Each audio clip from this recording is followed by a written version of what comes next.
কুলাউড়া উপজেলার কর্মধার চোরা কারবারিদের হামলায় এক যুবক মৃত্যুর সাথে পাঞ্জা লড়ছেন।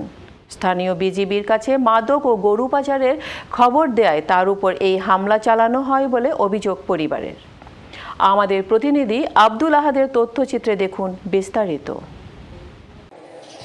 কর্মদা ইউনিয়নের পূর্ব টাট্টিউলি গ্রামের মৃত মুবারক আলীর ছেলে চেরাগ আলী নিজ কাজকর্মের পাশাপাশি স্থানীয় চোরা কারবারিদের বিভিন্ন তথ্য দিয়ে সহযোগিতা করতেন মুরইচড়া ক্যাম্পের বিজিবিকে।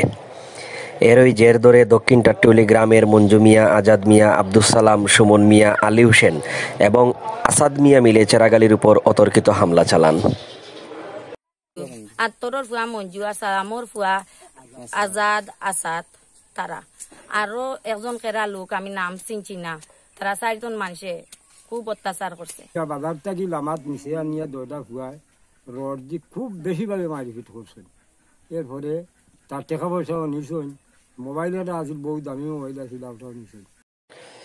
রোববার দুপুরে স্থানীয় তুতমারি বাজারের পাশে চেরাগ আলীর আর্তচিৎকার শুনে বাজারের লোকজন সহ আত্মীয় স্বজনরা এসে তাকে উদ্ধার করে কুলাউড়া হাসপাতালে নিয়ে যান। তার অবস্থা গুরুতর হওয়ায় উন্নত চিকিৎসার জন্য তাকে মৌলভীবাজার সদর হাসপাতালে প্রেরণ করেন কর্তব্যরত চিকিৎসক।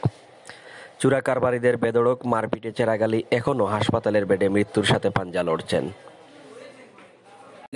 তার অবস্থা নাই, শরীর রটর বাড়ি বা পাও আতো সিলাই লাগছে।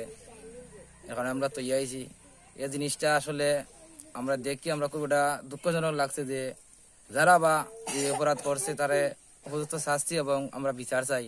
এ কিন্তু খুব ভালো মানুষ আছিল, এ কিন্তু অন্যায় কাজের খুবই প্রতিবাদ করে, অন্যায় কাজ দেখতে পারে না বিদায় তারা তারে চাইছিল যে প্রাণে মারিল। তো আমার স্বামীর এসব হরিয়া এসে ডাক্তাররা ফাটাইছেন, ডাক্তারও এখন আমার স্বামী অবস্থা ভালো না, বেশ পাও বেশি সমস্যা হয়ে গেছে। আমার স্বামী যখন আমি উপযুক্ত বিচার চাই। আব্দুল আহাদ, আইয়ন টিভি, কুলাউড়া।